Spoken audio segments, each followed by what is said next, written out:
Hello everyone, welcome to करेजी ये अड्डा। तो आज के इस वीडियो में आपको बताएंगे जो 16 जून को आरआरबी एनटीपीसी सीबीटी 2 का एग्जाम हुआ था फर्स्ट शिफ्ट में, उसमें जितने भी जीके जीएस और करंट अफेयर पूछे गए थे उन सारे क्वेश्चन का एनालिसिस करेंगे विथ एक्स्ट्रा फैक्ट के साथ। तो वीडियो के अंत तक आप लोग बने रहिएगा, आपके लिए बहुत ही इंपॉर्टेंट होंगे। तो चलिए शुरू करते हैं। पहला क्वेश्चन है कि जो कृष्णदेव राय है वे किस वंश के थे। कृष्णदेव राय आपको ये बताना है। तो ये तुलु वंश के थे। हम बता दें कृष्णदेव राय विजयनगर साम्राज्य के सबसे महानतम शासक थे। कौन?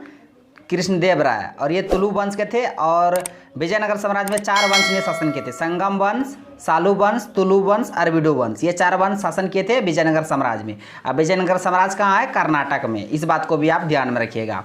नेक्स्ट आपका यहाँ पर पूछा था कि भारत में सबसे ज़्यादा वन जो है क्षेत्रफल में, प्रतिशत में कहते हैं, क्षेत्र प्रतिशत में सबसे अधिक किस राज्य में है? तो प्रतिशत में सबसे अधिक मिजोरम में है, क्षेत्रफल में सबसे अधिक एमपी में है और सबसे कम हरियाणा में है। ये सभी बातों को आप याद रखिएगा, आपके लिए बहुत ही इंपॉर्टेंट है। जो एक्स्ट्रा फैक्ट बता रहे हैं उसे आप ध्यान से सुनिएगा। नेक्स्ट आपका यहाँ पूछा था कि बंदी प्रत्यक्षीकरण जो है हेबियस कॉर्पस कौन जारी करता है? तो बता दीजिए हाई कोर्ट और सुप्रीम कोर्ट ये दोनों जारी करता है, जिसे रीट बोलते हैं। रीट, तो ये रीट 5 प्रकार के होते हैं। कितने प्रकार के? 5 प्रकार के रीट होते हैं। और उसमें से एक पूछा था बंदी प्रत्यक्षण, जिसे इंग्लिश में बोलते हैं हेबियस कॉर्पस, को जारी कौन करता है? तो इसको हाई कोर्ट और सुप्रीम कोर्ट दोनों जारी करता है। सुप्रीम कोर्ट अनुच्छेद 32 के तहत जारी करता है। इस बातों को भी आप याद रखिएगा। नेक्स्ट आपका पूछा था कि अंडू जो होता है, कंप्यूटर से संबंधित क्वेश्चन पूछा था। अंडू का शॉर्टकट की क्या होता है? मान लो कोई चीज़ लिख रहे हैं आपको फिर वापस वहीं पे आना है जहाँ से आप शुरू किए थे, तो वो आप कंट्रोल जेड कीजिएगा तो फिर वहीं पे आ जाइएगा। तो अंडू का ही काम है। तो अंडू का शॉर्टकट की होता है control plus Z. Control plus Z ये अंडू का होता है। और रीडू का भी पूछा था, तो कंट्रोल प्लस वाई ये रीडू होता है। और रीडू बोलिए या रिपीट बोलिए। और अंडू का जो होता है शॉर्टकट की कंट्रोल प्लस जेड। ये दोनों फैक्ट को आप याद रखिएगा। नेक्स्ट का पूछा था कि भारत का कौन सा शहर जो संतरों के लिए प्रसिद्ध है, फेमस है संतरा? तो वो नागपुर महाराष्ट्र, जो कि संतरों के लिए प्रसिद्ध सिटी है, शहर है। इस बात को आप ध्यान में रखिएगा। नेक्स्ट आपका यहाँ पूछा था कि दक्षिण भारत में जो कौन सी मिट्टी है जो चाय और कॉफ़ी के लिए अत्यधिक उपयुक्त है? आपको ये बताना कि जो चाय और कॉफ़ी के लिए सबसे अत्यधिक उपयुक्त मिट्टी कौन सी है? तो लेटेराइट मिट्टी है। कौन सी मिट्टी? लेटेराइट। इस फैक्ट को आप ध्यान में रखिएगा। नेक्स्ट आपका यहाँ पूछा था कि भारतीय संविधान का जो भाग 4 का ए है वो क्या, उसमें क्या है? तो मौलिक कर्तव्य। भाग 4 ए में क्या है? मौलिक कर्तव्य, फंडामेंटल ड्यूटीज। और किस देश के संविधान से लिया गया है? यूएसएसआर से लिया गया, यानी कि रसिया से लिया गया मौलिक कर्तव्य। इस बात को याद रखिएगा। नेक्स्ट आपका पूछा था यहाँ पे कि जो कपास की खेती होती है किस मिट्टी में सबसे अधिक होती है? तो ये काली मिट्टी में सबसे अधिक होती है। और कपास की खेती भारत में सबसे अधिक कहाँ होती है? महाराष्ट्र में। महाराष्ट्र के दक्कन वाले क्षेत्र में काली मिट्टी में सबसे अधिक कपास की खेती होती है ना। इस बात को आप याद रखिएगा। इसका करेक्ट आंसर हो जाएगा काली मिट्टी, जिसका दूसरा नाम है रेगुर मृदा से भी कहा जाता है। नेक्स्ट आपका पूछा था कि सरकारिया आयोग जो है उसका गठन कब हुआ था? तो जून 1983 में 1983 में 1983 यानी कि 1983 में सरकारिया आयोग का गठन किया गया था। और इसका जो ये संबंधित किससे है? केंद्र और राज्य से। केंद्र और राज्य के बीच शक्ति का जो ये संबंधित है, ये केंद्र है, कहाँ से आ जाता है? केंद्र और राज्य के से संबंधित है सरकारिया आयोग, गठन 1983 में। नेक्स्ट आपका यहाँ पूछा था कि जो जल का घनत्व है सबसे अधिक किस डिग्री तापमान पर अधिक होता है? सबसे अधिक तो सेल्सियस में पूछा था। 4 डिग्री सेल्सियस पर जल का घनत्व सर्वाधिक होता है। नेक्स्ट आपका पूछा था कि जो थिम्पू है वो किस देश की राजधानी है? तो ये सबको पता होगा, ये भूटान देश की राजधानी है। भारत के पड़ोसी देश है भूटान। भूटान देश की राजधानी क्या है? थिम्पू। नेक्स्ट आपका यहाँ पूछा था कि मनरेगा जो है, मनरेगा उसका फुल फॉर्म पूछा था। तो मनरेगा का फुल फॉर्म बता दे। Mahatma Gandhi national rural employment guarantee act इसका फुल फॉर्म होता है। ये अधिनियम कब का था? 2005 का। कब का? 2005 का। और ये लागू हुआ 2006 में। और इसका नाम पहले नरेगा था, मनरेगा कब कर दिया? 2009 में। ये तीनों पॉइंट को आप याद रखिएगा। अधिनियम 2005, लागू 2006 और नरेगा से मनरेगा कब हुआ? 2009।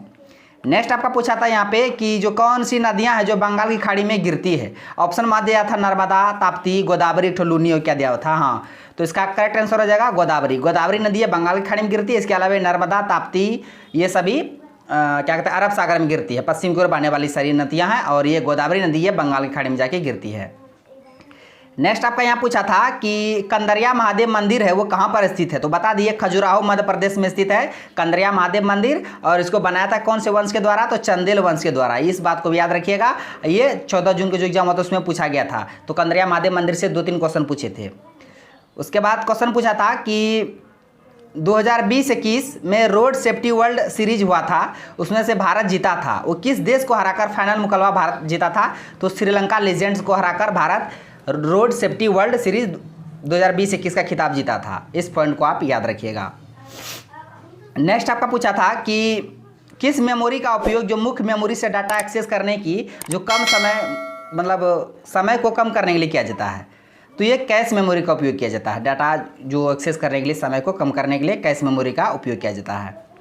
नेक्स्ट आपका यहाँ पूछा था कि जो राष्ट्रपति का जो विशेष अभिभाषण है वो किस अनुच्छेद से संबंधित है, किस अनुच्छेद के अंतर्गत राष्ट्रपति का विशेष अभिभाषण है, तो अनुच्छेद 87 में।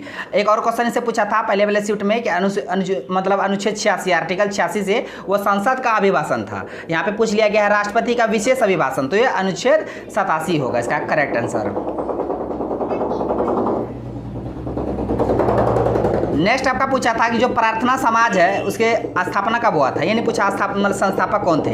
संस्थापक इसके आत्माराम पांडुरंग, कौन है, आत्माराम पांडुरंग इसके संस्थापक हैं। इसके साथ गोविंद रानाडे भी थे। और इसकी स्थापना हुआ था 31 मार्च 1867 में, कहाँ पे, मुंबई में। इस बात को आप याद रखिएगा। प्रार्थना समाज, आर्य समाज दयानंद सरस्वती, ब्रह्म समाज राजा राम मोहन राय, ये सभी बातों को भी याद रखिएगा। समाज से भी क्वेश्चन पूछते हैं एक शिफ्ट में। क्वेश्चन पूछा था नेक्स्ट की सुएज नहर है वो किसको जोड़ती है, तो ये भूमध्य सागर को लाल सागर से जोड़ती है, कौन, सुएज नहर। और पनामा नहर प्रशांत महासागर को अटलांटिक महासागर से, दोनों नहर को आप याद रखिएगा। नेक्स्ट आपका पूछा जो मैग्नीज है उसका सर्वाधिक भंडार किस राज्य में है, ये उत्पादन नहीं पूछ रहा है, उत्पादन और भंडार में अंतर है ना। सर्वाधिक जो भंडार है उड़ीसा में लगभग 44%। कहाँ से आ जाता है, सर्वाधिक भंडार कहाँ है, उड़ीसा में 44%। लेकिन जो सबसे अधिक प्रोड्यूस करता है, उत्पादन करता है, वो मध्य प्रदेश करता है। ये दोनों में कन्फ्यूज मत होइएगा। अगर भंडार पूछेगा तो उड़ीसा, अगर सर्वाधिक उत्पादन पूछेगा तो मध्य प्रदेश एमपी हो जाएगा। नेक्स्ट आपका पूछा था कि व्यास सम्मान जो है कब शुरू हुआ था, कब से दिया जाता है, तो 1991 में दिया जाता है, 1991 से। और ये के बिड़ला फाउंडेशन के द्वारा दिया जाता है। व्यास सम्मान हो गया, सरस्वती सम्मान हो गया, ये सभी सम्मान के बिड़ला फाउंडेशन के द्वारा 1991 में शुरू हुआ था। नेक्स्ट आपका यहाँ पूछा था कि जो ऑल बंगाल सविनय अवज्ञा परिषद का गठन किसने किया था, तो श्री जे.एम. सेनगुप्ता ने ऑल बंगाल सविनय अवज्ञा परिषद का गठन किया गया था। इसका करेक्ट आंसर हो जाएगा जे.एम. सेनगुप्ता। नेक्स्ट आपका यहाँ पूछा था कि सबसे कम जो वन आवरण क्षेत्रफल किस राज्य का, हम बता दिए थे। परसेंट में सबसे अधिक मिजोरम में, क्षेत्रफल में सबसे अधिक मतलब एमपी मध्य प्रदेश में, और क्षेत्रफल में सबसे कम हरियाणा में। ये तीनों फैक्ट को आप याद रखिएगा।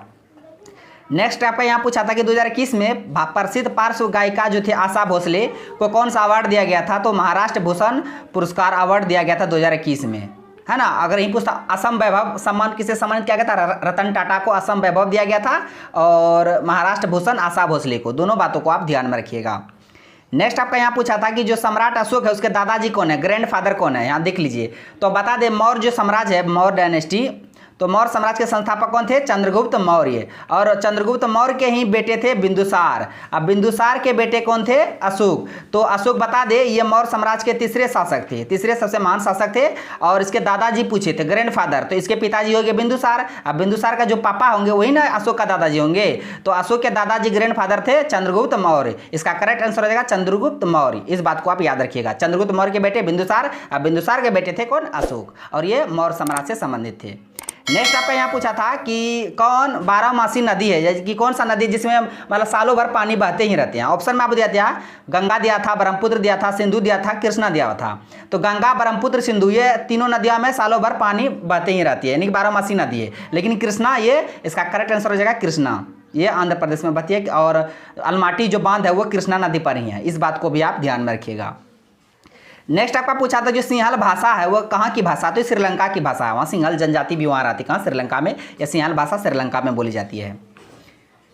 उसके बाद क्वेश्चन पूछा था कि भारत का सबसे गर्म जलकुंड कौन सा है। जलकुंड से भी पूछा था, ऑप्शन उच्चारण नहीं मिला, लेकिन गौरी कुंड इसका करेक्ट आंसर हो जाएगा, जो कि केदारनाथ में भारत का गर्म जलकुंड, ऑप्शन के हिसाब से। नेक्स्ट आपका यहाँ पूछा था कि इसरो और भारत के कौन से संस्था मिलकर वायु अंतरिक्ष में जीव विज्ञान संबंधित प्रयोगों के लिए एक उपकरण जो बनाएगा। इसरो के साथ साथ कौन सा भारतीय संस्था मिलकर, तो इंडियन इंस्टीट्यूट ऑफ साइंस यानी जो बेंगलुरु है वो दोनों मिलकर, इसरो और ये दोनों मिलकर वायु अंतरिक्ष में जीव विज्ञान संबंधित एक प्रयोगों के लिए उपकरण बनाएगा। इसका करेक्ट आंसर हो जाएगा इंडियन इंस्टीट्यूट ऑफ साइंस, जो कि कहाँ है, बेंगलुरु में। नेक्स्ट आपका पूछा था कि ट्रांस साइबेरियन रेल मार्ग किस देश में, तो रूस में है। रूस के मास्को को साइबेरिया क्षेत्र से लेकर व्लादिवोस्तोक ये दोनों को जोड़ता है, और ये ट्रांस साइबेरियन रेल मार्ग किस देश में है, रूस में है। इसका करेक्ट आंसर हो जाएगा रूस, रसिया। नेक्स्ट आपका यहाँ पूछा था कि टोक्यो ओलंपिक 2021 में था तो 20 का, लेकिन कोरोना के चलते 2021 में हुआ था, तो उसमें पुरुषों की 400 मीटर बाधा दौड़ में अपना ही रिकॉर्ड तोड़कर गोल्ड मेडल जीता था। कौन थे वो, कार्स्टन वॉरहोम। कार्स्टन वॉरहोम ये नॉर्वे देश के खिलाड़ी है। इन्होंने अपना रिकॉर्ड खुद तोड़कर टोक्यो ओलंपिक 2021 में 400 मीटर बाधा दौड़ में गोल्ड मेडल जीता। इस बात को याद रखिएगा। अब भारत के लिए गोल्ड मेडल कौन जीते, भाला फेंक और नीरज चोपड़ा, जेवेलियन थ्रो। अब भाला फेंक दिवस का माना जाता है 7 अगस्त को, इस बात को भी आप ध्यान में रखिएगा। नेक्स्ट आपका पूछा था कि जो अंडर 19 वर्ल्ड कप 2022 में हुआ था, उसमें फाइनल मुकाबला भारत के किस बॉलर ने 5 विकेट लेकर वर्ल्ड कप जीता था। बता दे, जो अंडर 19 वर्ल्ड कप 2022 में हुआ था, विजेता कौन था, अपना इंडिया, अपना भारत विजेता थे। उप विजेता कौन थे, इंग्लैंड थे। तो भारत में ऐसा कौन सा खिलाड़ी बॉलर है जो 5 विकेट लिए थे फाइनल में, तो राज अंगद बाबा, ये 5 विकेट लेकर अंडर 19 वर्ल्ड कप भारत जो इस मुकाबला को जीता था, और उप विजेता कौन थे, इंग्लैंड, है ना। इस बात को आप ध्यान में रखिएगा। नेक्स्ट आपका पूछा था कि हिंदू और जैन मंदिरों के वह कौन सा भाग है जिसमें देव मूर्ति की स्थापना की जाती है, तो गर्भगिरी। गर्भगिरी में देव मूर्ति की स्थापना की जाती है हिंदू और जैन धर्म के मंदिरों में। इसका करेक्ट आंसर हो जाएगा गर्भगिरी। उसके बाद क्वेश्चन पूछा था कि राज्य की सीमा को कौन परिवर्तित कर सकता है। कोई भी राज्य है उसका सीमा को अगर चेंज करना, परिवर्तित करना, बदलना, तो कौन कर सकता है, ऐसा कौन कर सकता है, तो संसद ही करेगा ना, संसद इसका करेक्ट आंसर हो जाएगा। नेक्स्ट आपका पूछा था कि कौन सा प्रोजेक्ट के तहत भारतीय नौसेना ने 6 पारंपरिक डीजल इलेक्ट्रिक अटैक पनडुब्बी का निर्माण करेगी। जो 6 पनडुब्बी था ना, कलवरी, खांडरी, करंज, वेला, बाघीर, वाक्सीर, ये 6 जो पनडुब्बी है, अटैक पनडुब्बी, इसका जो निर्माण करेगी, मतलब निर्माण पूरा हो गया, 6 का निर्माण कर दिया गया है। तो किस प्रोजेक्ट के तहत, तो प्रोजेक्ट 75 के तहत। इसका करेक्ट आंसर हो जाएगा प्रोजेक्ट 75। आप इसको ध्यान में रखिएगा। नेक्स्ट आपका पूछा था कि भगवान जगन्नाथ है, आपको पता ही है, संबंधित रथ यात्रा कहाँ से निकलती है, तो भगवान जगन्नाथ अगर आपको माइंड में आ गया तो सब पुरी मारे है ना, पुरी में जगन्नाथ है ना, पुरी उड़ीसा में जगन्नाथ मंदिर है। कोणार्क सूर्य मंदिर कहाँ, वही उड़ीसा में है, जिसे ब्लैक पैगोडा भी कहा जाता है। गंगवंश के शासक नरसिंह देव प्रथम उसको बनवाए थे, है ना। उससे मतलब क्वेश्चन जगन्नाथ मंदिर हुआ, खजुराहो मंदिर हुआ, पुरी, कोणार्क टेम्पल हुआ, ये सभी से क्वेश्चन पूछे हैं हर एक शिफ्ट में। कब शुरू हुआ, किस शताब्दी में शुरू हुआ, कहाँ पे है ना, ये सभी क्वेश्चन को पूछे गए थे। नेक्स्ट आपका है कि जो कपास के बीज से रुई जो निकाला जाता है, रुई को कपास के बीज से निकाला जाता है, तो इस प्रक्रिया को क्या कहा जाता है, तो कपास के बीज से रुई निकालने की प्रक्रिया को कहा जाता है गाइनिंग। क्या, गाइनिंग कहा जाता है, और हिंदी में से ओटाई कहा जाता है। इसका करेक्ट आंसर हो जाएगा गाइनिंग, ओटाई। नेक्स्ट और लास्ट क्वेश्चन है आपका कि क्या कहते हैं, खंभा थोइबी नृत्य कला किस राज्य से संबंधित। ये नया नृत्य से, मतलब नृत्य से हर एक शिफ्ट में क्वेश्चन पूछते हैं, है ना, तो ये मणिपुर से संबंधित है। तो फ्रेंड्स आज के सारे क्वेश्चन हमको मिले थे जो बिल्कुल करेक्ट और रियल ऑथेंटिक प्रश्न है, और इन्हीं क्वेश्चन को 16 June first shift RRB NTPC CBT 2 के एग्जाम में पूछा गया। तो फ्रेंड्स वीडियो कैसा लगा, यदि आपको वीडियो अच्छा लगा तो मेरे वीडियो को लाइक कीजिए तथा मेरे यूट्यूब चैनल कर दीजिए अड्डा को सब्सक्राइब करें और बेल आइकन को भी हिट कर दीजिए, ताकि हर एक लेटेस्ट वीडियो का नोटिफिकेशन तुरंत आप तक पहुंच जाए। थैंक्स फॉर वॉचिंग वीडियो, धन्यवाद। मिलते हैं अब नेक्स्ट वीडियो में नेक्स्ट टॉपिक के साथ।